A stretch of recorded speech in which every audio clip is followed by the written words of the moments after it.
Тя е проблем за два вида пациенти. Едните, които са с симптоми. Това е подаграта, за която стана дума.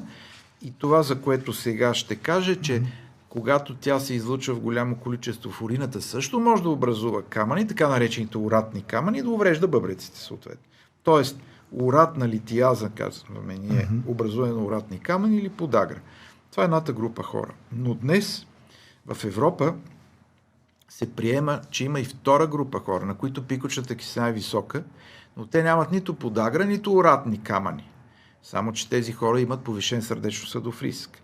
Защото тези миниатюрни кристалчета дразнат съдовите стени и водят до отделяне на различни вещества, възпалителни и други, които ни наричаме цитокини и които засилват атеросклерозата. Абсолютно доказано вече се смята, че високата пикочна киселина увеличава риска от сърдечно-съдови инциденти. Дори и да е безсимптомна.